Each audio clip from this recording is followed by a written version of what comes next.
Today we cancel the Dallas Police Department for proudly bragging about committing felony theft.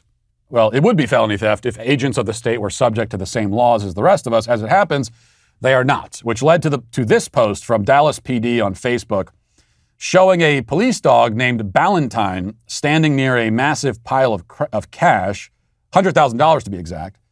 And the caption of the post says, "We need to get him some treats. Canine Officer Ballantine does it again." On December 2nd, 2021, the Lovefield Interdiction Squad seized over $100,000 with the help of Ballantine. Good job, Ballantine. This certainly does nothing to dissuade my prejudice against dogs, by the way. This is why I don't like cats, but they are superior in the end, because at least they aren't narcs. They aren't tattletales. Like a cat's going to mind their own business. They see what you're up to, and they're going to say, do your thing, I'm doing my thing. The dog's going to go tell on you. Now, you might be wondering about the rest of the story. What crime did this person commit? Well, this person, a woman, didn't commit any crime, nor was she charged with or accused of any crime. What she did was fly from Chicago to Dallas with a lot of money in her luggage. It is not illegal to have your own money in your luggage, by the way. That is not illegal. And yet, through a little magic called civil asset forfeiture, the police can seize your money along with any other property it wants without charging you with a crime and without giving you recourse to any sort of due process. They simply take the money and that's it. This is ours now, they say. Thank you for your contribution. Civil asset forfeiture is extremely common and it's big business for the state. Ostensibly, they steal the money because it might be connected to a crime. The problem is they don't have to prove that it was connected to a crime or even officially accuse you or charge you with the crime. They can still take it and they can keep it. How do you get it back? Well, in practice, you don't. Few people ever do. Due process is flipped on its head in a civil asset forfeiture case. Now the person whose property was seized must prove that they were not committing a crime. They must prove a negative. If they can't, they're out of luck. You also don't have the right to counsel in these cases, so if you don't have the time and money to fight it, which most people don't, then you're even more out of luck. And if you really want to fight it out, then you better be ready for the long haul. A guy named Jerry Johnson flew from North Carolina to Phoenix to buy a truck for his small business last year. He was paying in cash about $40,000. And he brought it with him rather than trying to withdraw the sum out of state. Police at the airport took all of the money, claiming it was for drugs, but they didn't charge him with a drug trafficking crime because there was no evidence of it. Johnson produced documents proving that he was trying to buy a truck, but the court said that his evidence of innocence was insufficient. A year later, and the case is just now going to an appeals court. We should also note that in most cases, police aren't seizing massive amounts of money. I mean, they aren't even trying to take down Pablo Escobar types drug kingpins, which again, ostensibly is what these laws are supposed to be on the books for. Instead, on average, they confiscate a few $100s at a time. In my state, Tennessee, the average haul is about $500. This means that the theft victim has little incentive to go through the bureaucratic hell to get their property back. They'll probably lose more in the attempted recovery than they lost in the initial burglary. This is all, as I said, big business for the government. At the federal level, the Justice Department has massively increased its revenue through civil forfeitures. On the local level, in many states, police get to keep 100% of what they take. No conflict of interest there, right? Altogether, the government makes billions and billions of dollars this way, just by taking it from citizens. And that explains why there is not a bipartisan effort to repeal these laws on the federal level. An effort that would be extremely popular on the right and left among almost all voters. But money is king, and the government makes a lot of money by stealing it. Why would it ever give that up?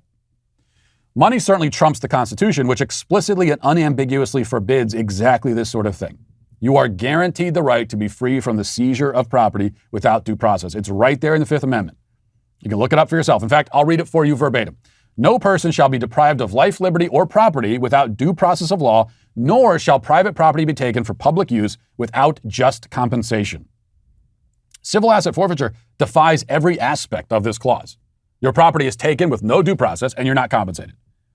It would seem that this amendment must be changed to read, no person shall be deprived of property without due process unless the government really, really wants to and promises they have a good reason, in which case, okay, fine.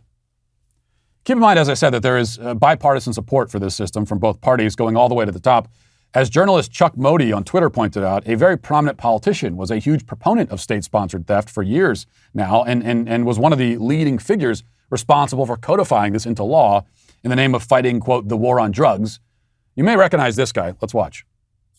We changed the law so that If you are arrested and you are a drug dealer, under our forfeiture statutes, the government can, take everything you own, everything from your car to your house, your bank account, not merely what they confiscate in terms of the dollars from the transaction that you just got caught engaging in. They can take everything. We have laws in the last several years where we don't allow judges discretion to sentence people. Flat time sentencing. You get caught, you go to jail. Well, all of these tools have been at the president's disposal for the last 100 weeks and more. Now, if America's crime problem is worse than it ever was, it's not because the Congress has failed to give the president the tools. It's done its part, but rather because the administration has failed to use the power given to it by the Congress over the last 5 years, and in particular the last 100 weeks, to bring this epidemic under control. Now, he meant all of that in a good way, just to clarify. He was talking about the government taking all of your stuff and doing whatever it wants and expect us to be grateful for it. In fact, his gripe at the time was that these laws weren't being utilized enough, and not enough private property had been unconstitutionally confiscated. How did that all work out, by the way, Biden? America's crime problem was worse than it ever was in 1991, Biden says. Then we put all these policies in place. How are we doing now vis-a-vis the crime problem? Not too great from what I understand. In fact, crime today, especially violent crime, is worse than it ever was. It would seem that simply empowering the government to engage in armed robbery isn't a great strategy for crime reduction. At best, you are shifting the crime from private citizens to the government. It's a kind of nationalization of theft, though you may argue that the IRS already did that. What we confront with civil asset forfeiture is the harsh reality that the Constitution is a piece of paper. An artifact, really, speaking of things in museums, not a divinely self-enforcing edict. The Constitution has no power on its own. No law ever does or can. It derives its power from the respect and deference paid to it by the human beings who run the country. But the human beings who run our country right now have no respect or deference for it or for any other law or any other standard beyond their own whims. We become then a fundamentally lawless country because there is nothing underpinning the actions of the state other than the arbitrary self-serving impulses of the individuals who comprise it. Civil asset forfeiture is not the cause of this situation or even necessarily the worst example of it, but that is the situation nonetheless. And that is why today, not only the Dallas Police Department, but civil asset forfeiture is also canceled. Listen, hit that subscribe button right now.